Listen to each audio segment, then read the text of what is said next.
Assalamu alaikum. My beloved students, how are you?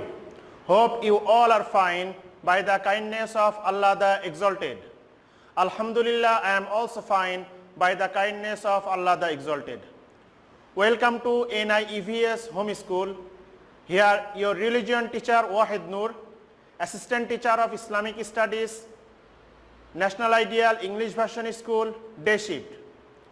Today I am going to conduct the class of Islamic Studies for class 8.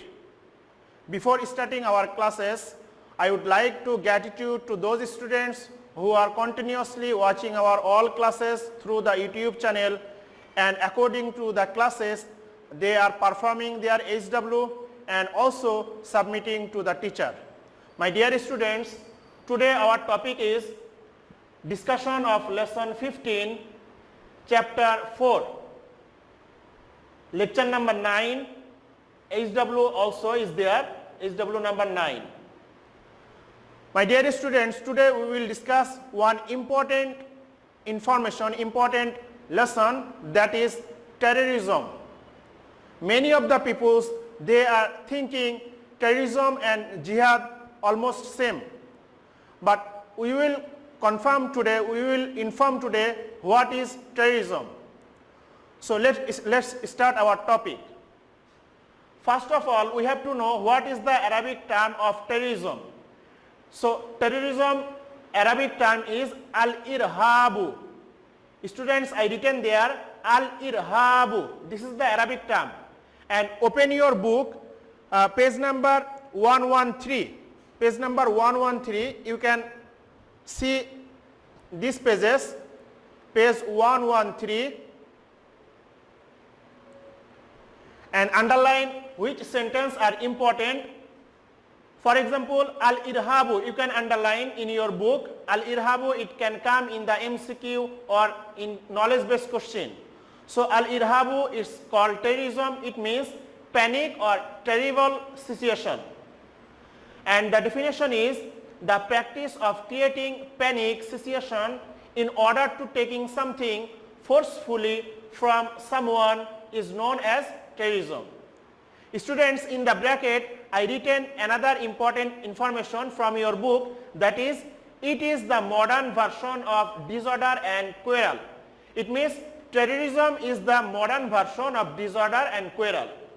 My dear students, from that definition we are clear, if any of the persons being the panic, make the panic to others, make disturb to others, make disorder in the society, in the country, and in the environment, then and forcefully, if they snatch anything or if they kill by fearing, by showing the fairness to anyone, all are included in terrorism. Now, bad effects of terrorism. I written there 5 points, all are important.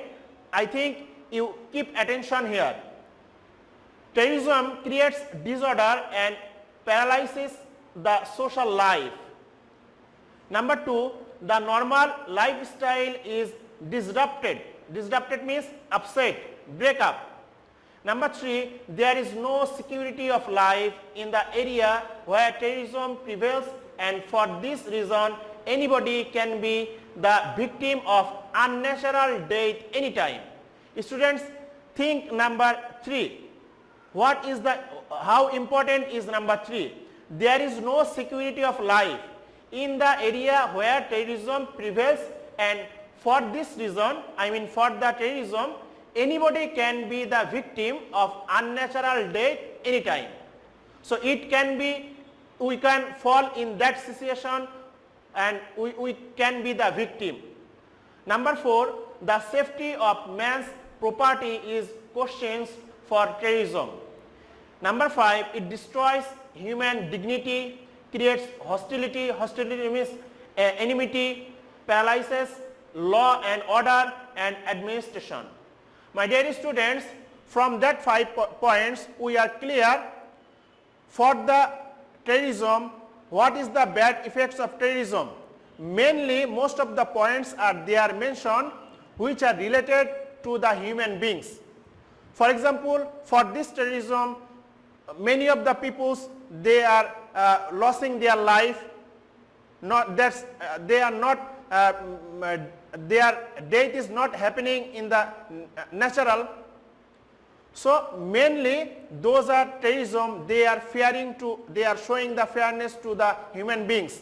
They want to snatch from others' property. They want to take the dignity from others by showing the terrorism. So this is totally unpermissible and totally not allowed in the Islamic Sharia. Now, what is saying in Islamic rules? Islamic rules in preventing terrorism.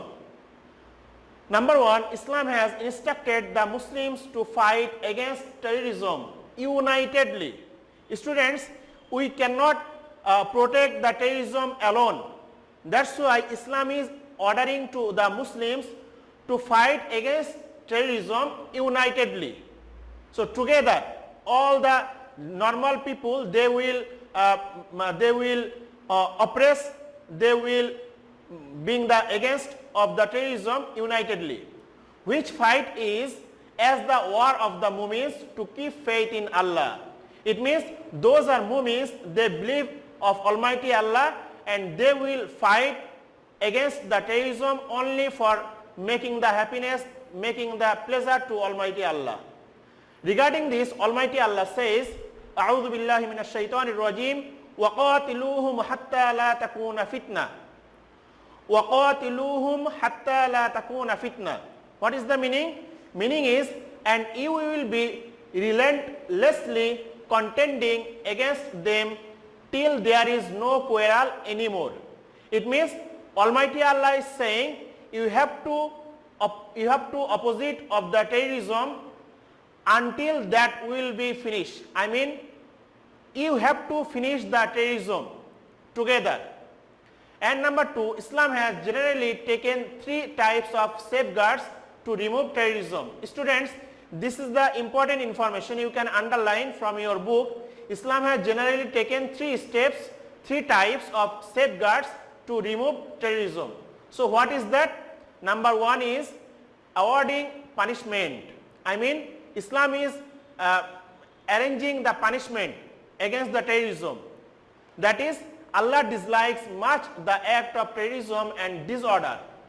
Regarding this, Allah says, "Wal fitnatu ashaddu minal qatl," meaning, and fitna, here fitna means disorder and terrorism is more abominable than murder. It's very important. So terrorism is more abominable. Abominable means vile, heinous than the murder.